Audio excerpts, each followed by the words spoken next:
My name's Baldev. It's an Indian name that means God of Strength, which I thought was pretty cool until the kids on the playground beat me up for my lunch money. Last week. Just one of the downsides of living next door to a school, you know? But besides the losing streak, life's pretty good. I gotta say, I'm in love. It's awesome. Okay, alright, fair enough. A lot of haters. Fair. I know it's hard to believe. I know it looks like I'm just making this up. I know I look like I drained my bank account on OnlyFans. I get it. I'm just getting all of my paychecks made out directly to my favorite camera. No, I swear she's real. I swear she's real. Yeah, the camera and my girlfriend. Yes, sir. And it's amazing. She's such a caring, kind, considerate, thoughtful person. Like, I've never felt so cared for in my whole life. Like, I've got super sensitive, dry skin, and she lets me use all of her fancy, expensive lotions to help with it, and it's amazing. It shows that she opens up space for me in her life. It also means that I waste so much of her money when I masturbate. Like, I'm not just blowing loads, I'm blowing loads of her cash. Right? Every time I come, we fall behind on the rent. It's getting out of control. But it doesn't stop her generosity, you know? She continues, like she got me a bidet. That's awesome, yeah. Yeah, now I can just like wash my mouth out after I puke. Right? She doesn't complain when I kiss her after anymore though, so good stuff, you know? 5 stars, highly recommended. She's Filipino and I'm Indian, which makes us an interracial couple. But nobody gives a shit because we're both brown. Yeah, no one ever looks at the two of us and thinks, wow, look at those heroes bridging the racial divide in this country. No, they see the two of us and they go, yep, brown on brown, like God intended. Carry on, brother. The only people who notice my girlfriend's a different race are my parents. Mainly because they wanted me to have an arranged marriage to a nice Indian girl. And you know, some of you might think an arranged marriage is weird. It's not that weird. An arranged marriage is just when your parents are Tinder.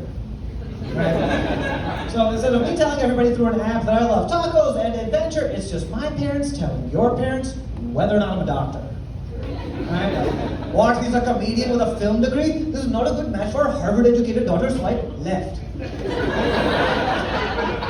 Yeah, no, now my parents are just happy I'm not dating white girls. Because when I was a kid, my parents thought I wanted to be white, because I love doing white people stuff. Like I love skateboarding, huge part of my life for a super long time. I don't do it anymore though, but it's cool living in Los Angeles because all the skate spots I saw in skate videos as a kid are in that city. One of those spots is Hollywood High School, and I was walking through Hollywood one time and I saw some kids skating there, and I stopped and I was like, fuck yeah, kids, nice.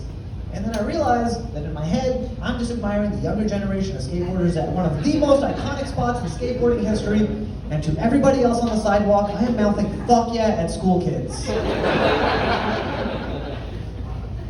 Fuck yeah. Come over here, skater boy. You want something to grind on? That's just a poor way to reconnect with a hobby, right? But because I love, like skating more than Bollywood movies, my parents thought I wanted to be white because they thought I was ashamed of being Indian. Which is only half true because I did want to be white. Mainly because white parents are proud to put a B+ on the fridge, you know? That kind of confidence could have gone a long way with me, I'll tell you that much. The only thing that stings more than that is knowing I helped that white kid get the B+. All of his parents' love and affection should just be coming right here. Instead, my parents are just like, well, if you were actually smart, he would have gotten an A. Ouch, yeah, that's right. But besides the parents, being Indian is just great, right? Except when people say things like, go back to where you're from, which is rude, because no one should have to go back to Connecticut. Which is the capital of India, if you're geography buffs. So, the more you know. That America can be a racist place. Like sometimes, all the time, forever, who knows, And if we have a problem, we take it out on our race, right? COVID, Asians, right? That's how it went. I hate that it happened, but that's how it went. A lot of people spoke up, that was great. There was a politician in Westchester Township in Ohio, his name is V. Wong, a local politician. He spoke at a town meeting, and he was like, I'm tired of people questioning whether or not I'm an American. I've served for this country, I've bled for this country, and I don't want people to question that. He took off his shirt, he showed his scars from his time in the military, and I just don't think there's anything more American than a man who will take his shirt off at a town meeting. Like, yeah, sure, being in the military makes you a patriot, no questions asked. But taking your shirts off at town hall, American, I'm surprised he wasn't doing a keg stand going, USA! USA! Oh my God, this is awesome. Thanks so much, everybody. I'm Baldev.